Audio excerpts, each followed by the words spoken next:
Hi, I'm Trinity. And I'm Courtney, and we're LeftRightCollective. And we're here to share how we feel, give you tidbits on how we feel you can live a fantastical life. And in this video, we're going to talk about how to give 0 fucks in life. I want to know what you think about that. All right, so to give 0 fucks. Not worried, number 1. And I'm going to interject for a second, okay. Just because I think this is fucking funny. Because it's like, how can you talk about giving 0 fucks and then describe what 0 fucks means? And then you have to think about what giving 0 fucks means. My bad. Anyway, go ahead. All right, so for an example, I mean, there's so many examples out there, but someone who lives their life with so much anxiety and they're just always worried about all kinds of things. Like, what if you just let it go? Like, what if you just said to yourself, why does it matter? So it's living your life in that carefree mindset. Let it go. Let it go. Like, stop worrying about stuff that just doesn't matter. You know, who cares what?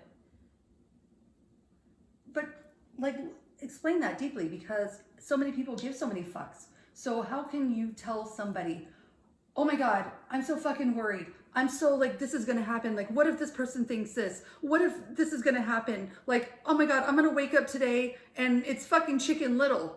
Like, how do you fucking like explain to somebody how not to be like that?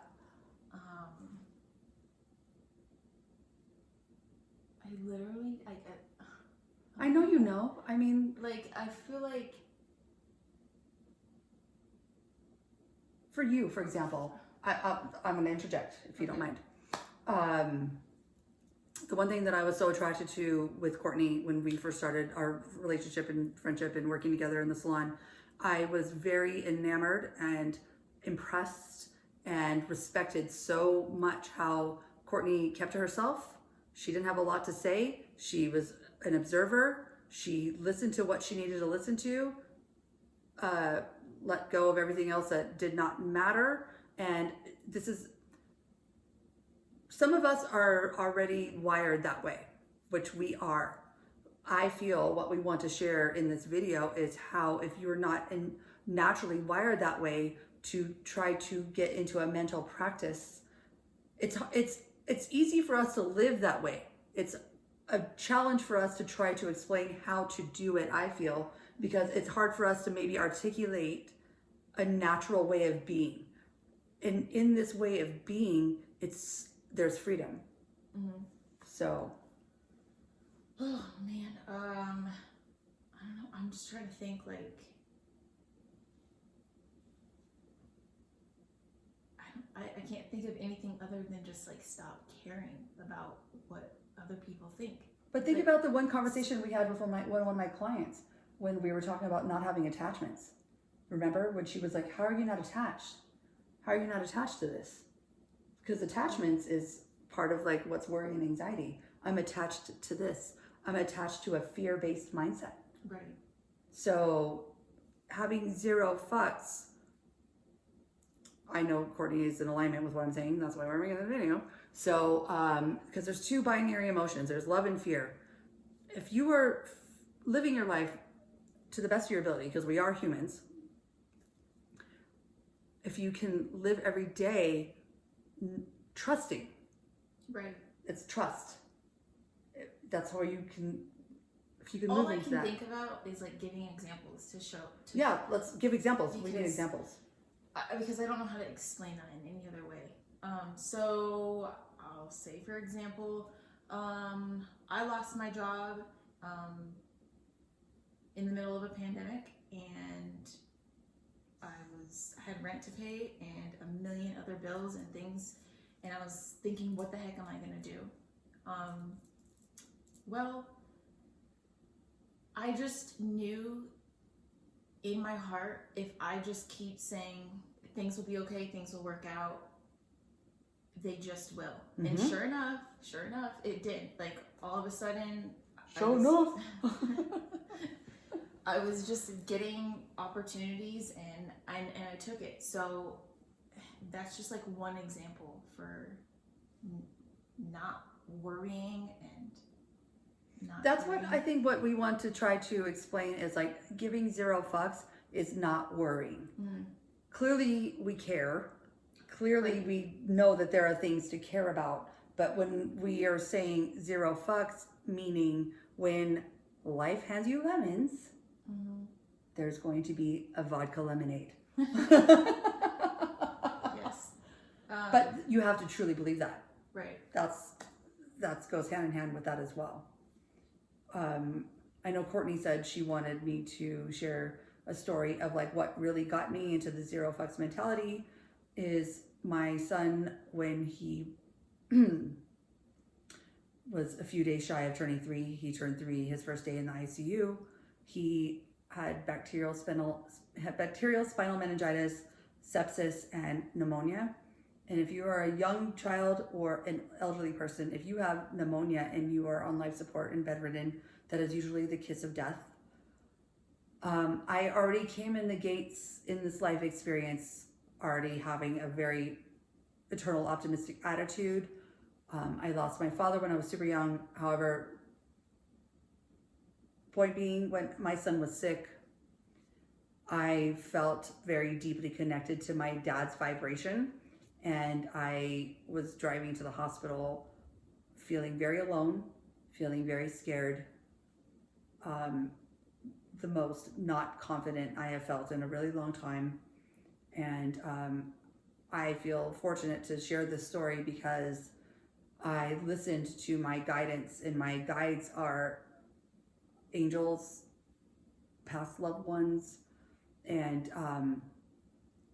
my dad came to me in a conversation in my head, and it wasn't like it was my dad's voice, because I don't even remember what my dad's voice sounded like. He just said to me, he's like, everything's gonna be okay. You have to believe with every fiber of your being, everything is going to be okay.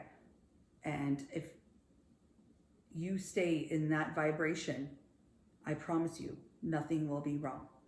Now, disclosure, everybody can have all kinds of messages that come to them. For me, in this particular experience, I was fortunate enough that my son did survive after being on life support for 8 days, being in the hospital for an additional 20 days, whatever. It's just it was an experience for me to truly understand what to care about and what not to care about. My son was on life support in a hospital bed. I thought to myself, what fucking matters? Does it fucking matter if my neighbor across the street has a dog that keeps shitting in my yard? I mean, yeah, that shit's annoying. And I'm using a really grand example to use against a really fucking minute example. It's just all about perspective and how to create an overall understanding of daily living that is going to elevate your awareness and your consciousness to not sweat the small stuff. Because I already lost my dad when I was 9, and I thought to myself, if I'm going to lose my son at this stage in my life, what does that mean? And I got the message, and I got to keep my son. And for all of you out there who have experienced a lot of things that are very traumatic, and I'm not making a comparison, I'm just going off of my own personal life experience. It was something that, it's called when you're shook and then you become woke. Mm-hmm. And that's what that experience was for me. And I'm eternally grateful that I got to keep my son. And would I ever think that I would want my son to get that sick for me to have this fucking life-changing mindset? However, it's like, I can also give a little side note that in my personal spiritual belief system, we're all here in this physical 3D reality. Our souls and our energy exist eternally. So my dad's still with me, even though his physical body's not here. My son is with me and his physical body is here. And we're not trying to make this like overly convoluted with esoteric shit and whatever. We just want to put out a message on how to help you let go. Yeah. I'm trying to think. Do I have any Shook, other? woke, shook, woke. Is there anything else we want to talk about on this topic? Yeah, well, I mean, what was like a mind-blowing experience for you? Man, I really have to think about this because I feel like I've just been practicing this way of living for like ever. The way that we're trying to express. Right. It came naturally to you. Yeah. But that's why we want to make these videos, because if it's not coming naturally to them. So what are the little? Sorry, I know. guys. I can't. That's okay because we want to help. All right. Let's see. I don't know. I can't think of when. See, we don't know. We're not the experts. That's why I want them to comment on and. If you guys have questions for us help Courtney, you. Yeah. that we can only give you help through our own life experience. We just want to help anybody understand, raise your vibration, come to a clearer consciousness, understand what we have said in the previous video about what we think spirituality is. We just want to share and talk. And stop worrying. People need to stop worrying. The anxiety thing. We want to help eradicating anxiety without, and we are, by the way, drinking champagne. But I feel there is talk about a pandemic of over pill use, and maybe I'm going to delete this at the end, but I just kind of feel like, I don't know, like I just feel like people are looking for that way to fill the void instead of looking inside and looking at themselves and wanting to figure out how, like I love wine and champagne and stuff because I love how it makes me feel. I don't abuse it because I don't abuse anything that I love. And I'm not looking to create a salve to not understand or experience, Another video. Okay, that got you deep.